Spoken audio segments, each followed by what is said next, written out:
आज हम जा रहे हैं स्वामी जी के पास, जिनकी गुफा है और बहुत ही विरक्त संत हैं। और देखो, हम उनकी गुफा तक पहुंचते हैं और उनके दर्शन हो जाएं, यही गंगा जी से कामना है।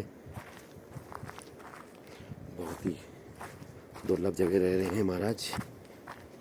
देखते मुलाकात हो पाती है उनसे कि नहीं। फाइनली इस घने जंगल के बीच में हमें संत महात्मा का कुछ क्लू मिला है, इनकी गुफा का। अब यहाँ पे सीढ़ियाँ बनी हैं, देखते हैं यहाँ स्वामी जी मिल पाते हैं कि नहीं। प्रयास करते हैं फिर से। और इस विरक्त जगह रह रहे हैं गंगोत्री में, घने जंगल में, दूर दूर तक कोई नहीं। और इस कठिन परिस्थिति में नीचे गंगा जी दिख रही हैं। इसके समीप ही स्वामी जी का कुटिया है, वहाँ पहुँचते हैं अभी। तो इस विरक्त जगह पे महाराज जी के फाइनली हम यहाँ पे पहुँच ही गए हैं कुटिया में। बड़ी मुश्किल से हमने ये कुटिया ढूंढी। बड़े ही दिव्य संत हैं, जो एक्सट्रीम गंगा जी का किनारा है, यहाँ पर रह रहे हैं। और बहुत ही परम सौभाग्य की नवरात्रि के आज इस प्रथम दिवस में महाराज जी के हमें दर्शन हो रहे हैं। महाराज जी की कुटिया मैंने किसी तरह ढूंढी ली और परम सौभाग्य महाराज जी। सबसे पहले तो आपको गंगा जी दिखाते हैं, गंगा जी के तट के समीप। और ये देखिए, हमारे साधु पूरे विरक्त इस गुफा में रह रहे हैं और पूरा शीतकाल में महाराज रहे हैं। बाकी महाराज जी के दर्शन हो ही रहे हैं। महाराज जी नमो नारायण। नमो नारायण। परम सौभाग्य हमारा जो आपके दर्शन हुए हैं। सभी दर्शकों को भी आपका दर्शन हो पा रहा है। और स्वामी जी, सबसे पहले तो आप बताइए कि आप यहाँ पे कब से रह रहे हैं गंगोत्री में? गंगोत्री में लगभग 15 साल हो गए हमें।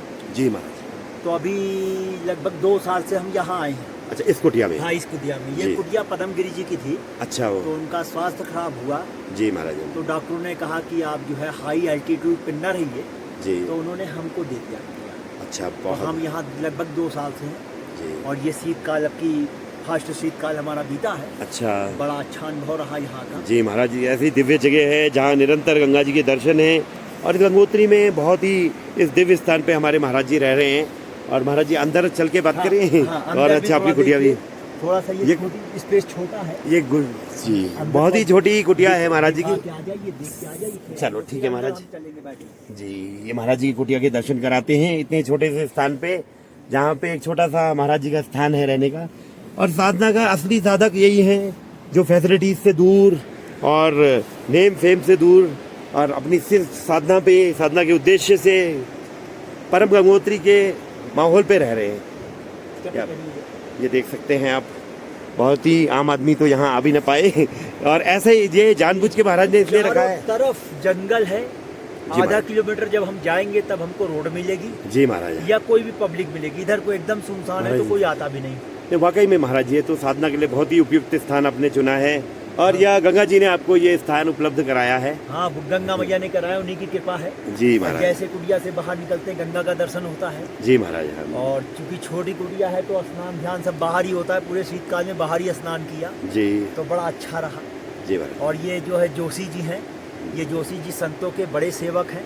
जैसे राम जी के हनुमान जी हैं, वैसे ये संतोष जी के सेवक हैं जोशी जी हमारे। ये तभी वो पता है स्वामी जी, जब आप जैसे संतों की कृपा होती है, उनका प्रेम और सानिध्य बना रहता है, तभी इस तरह के कार्य हो पाते। ये भी वह पूर्व जन्मों का अपना संस्कार है।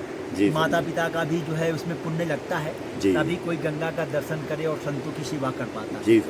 और माता पिता का अगर वो बचपन से बैकग्राउंड न मिले, जी, तो लोग संतों से ईर्ष्या भी, द्वेष भी करते हैं। जी।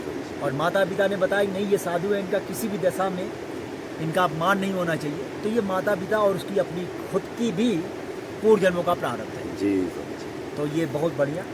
जोशी जी को जय जय सिया राम, सभी को जय जय सिया राम। धन्यवाद। खुद जम के जो है अपने पृथ्वी पे आप आए हैं, तो पर देखिए कि किस लिए आप आए हैं। जी समझिए। सारा ऐश्वर्य यहीं रह जाएगा। जी। तो जो चीज़ें जो नेसेसरी हैं, जो बहुत ही आवश्यक हैं, हाँ। जिसका शास्त्र भी अनुमोदन करते हैं, जी, उसके लिए पूर्ण प्रयत्न करना चाहिए। बिल्कुल समझिए। ठीक। जय जय सिया राम। जय जय सिया राम। जय जय सिया राम। जय जय सिया राम।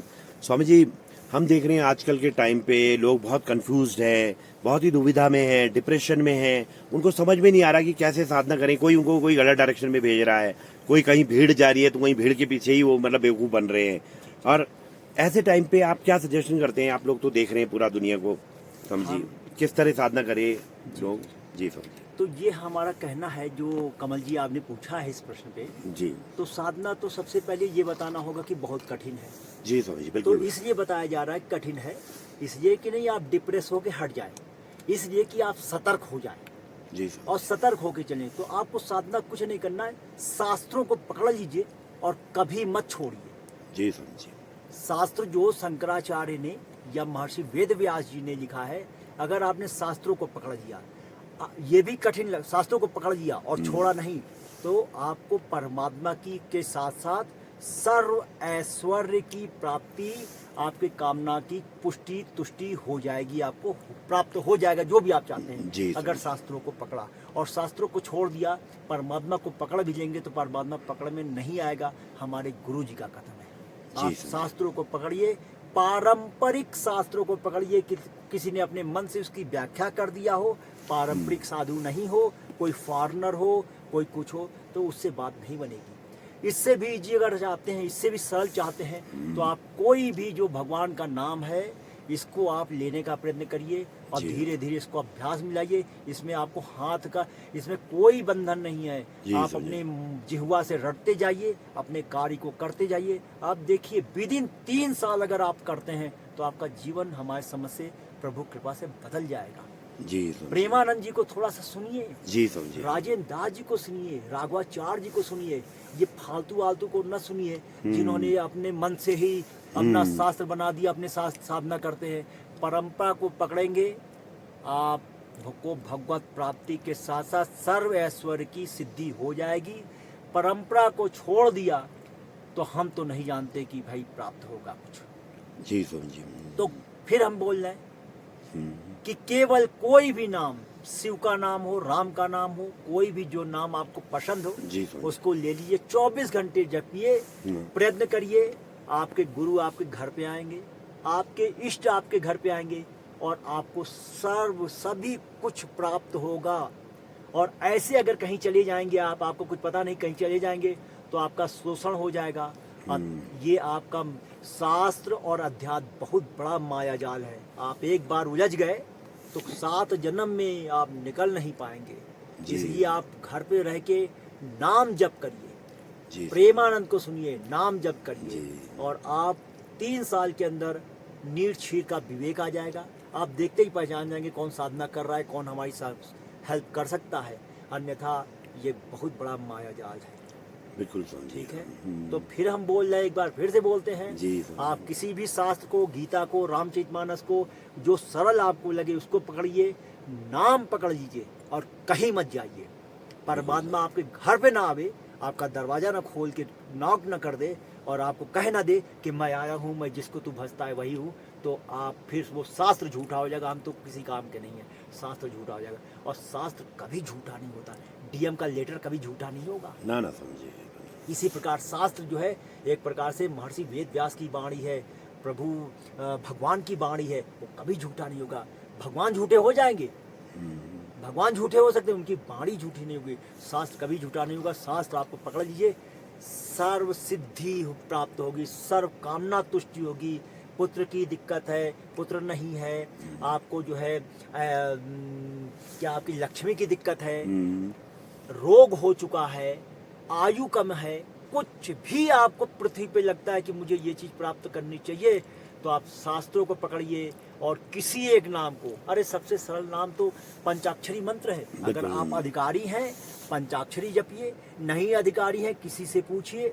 और सीताराम में कोई दिक्कत नहीं, अधिकारी अनाधिकारी, इंडियन, फॉरेनर, शूद्र, वैश्य, कोई भी किसी भी दशा में जप सकता है। और आपको मंत्र जपने में इतनी कठिनाई है कि आप उसको कभी पालन नहीं कर सकते। बड़े बड़े सूरमा जो होते हैं वो भी मंत्रों को जपने में असमर्थ होते हैं। इसलिए नाम जपिए। आप टॉयलेट में भी रहेंगे, कहीं भी रहेंगे, रोड पे बाइक चला रहे हैं, कार चला रहे हैं, आप जप सकते। जिह्वा को कोई नहीं पकड़ा है आपके। आप कंप्यूटर पे भी हैं, आप अपना जॉब भी कर रहे हैं तो भी नाम जप रहे हैं। आपका बॉस भी प्रसन्न होगा, आपका चारों तरफ चहुदिस आठों दिश और 10 दिशाएं प्रसन्न हो जाएगी। आपका सदैव सदैव मंगल होगा। इसी के साथ सीताराम। बहुत सुंदर शब्दों में स्वामी जी ने व्याख्या करी है और एक सरल मार्ग बताया है आम गृहस्थों को, और बहुत ही हमें खुशी है, प्रसन्नता है। स्वामी जी के दर्शन भी हुए, उनकी वाणी को भी हमने सुना। और स्वामी जी, जैसे एक और मैं प्रश्न पूछूंगा, आखिरी प्रश्न है कि क्या मतलब भक्ति से क्या ईश्वर पे इतनी पावर है कि वो हमारे प्रारब्ध को, अगर गलत प्रारब्ध भी है तो उसको मतलब काट सके या वो दुख दूर हो सके? देखिए, पुरुष का मतलब यहाँ पे स्त्री और पुरुष दोनों लिया जाएगा। जी मतलब जीव ले लीजिए, तो जीव के अंदर मतलब पुरुष के अंदर पौरुष पौरुष होता है। सारी चीजें आपको प्रारब्ध से प्राप्त हो जाएंगी, लेकिन भगवत प्राप्ति के लिए तो प्रयत्न करना पड़ेगा। जी और दूसरी बात, जो चीजें ध्यान से सुनना होगा। जी फिर से हम बोलते हैं, कोई क्षमता नहीं है, जो शास्त्रों से सुना, संतों से सुना, गुरुमुख से वही सुनता है। कैसा भी प्रारब्ध हो, अगर नाम से न बदलता हो तो आपको हम क्या बताएं, इसके पक्ष में क्या बोल दें। नाम से, नाम जप से सब बदल जाएगा आपका प्रारब्ध। और अगर और तीव्र प्रारब्ध बदलना चाहते हैं आप, तो शास्त्रों में लिखा है कि जो कहीं से नहीं बदलता वो तप से बदल जाता है। तो तप, बट लेकिन दिक्कत यह है कि तप बहुत कलयुग में कठिन है। जी ठीक है, इसलिए सबसे सरल है, आप नाम जप करिए। प्रेमानंद नाम से ही की व्याख्या करते हैं। राजेंद्र जी नाम हमने भी अनुभव किया, आज हमारी 48 साल आयु है, देखा कि नाम सबसे सरल और सबसे कम समय में उपलब्ध कराने वाली चीज है। प्रारब्ध ही पहले बदलेगा, आपकी कामना को ही पहले तुष्ट करेगा, फिर आपके चित्त को शुद्धि करके भगवत प्राप्ति का संकल्प उत्पन्न करेगा। पहले तो पुत्र नहीं है तो पुत्र को ही देने का प्रयत्न करेगा है। आप जब संतुष्ट होंगे तभी परमात्मा में जाएंगे। आप खुद ही संतुष्ट नहीं है, व्यग्र है, तो नाम आपको सभी कुछ देगा। और नाम से भी जल्दी आप चाहते हैं तो तप करिए, लेकिन तप बहुत कठिन है, रिस्की भी है। तो तप से सब कुछ प्राप्त होता है, लेकिन उससे भी सरल है नाम। अब कलयुग केवल नाम आधारा, और कहीं आप जाएंगे भटक जाएंगे।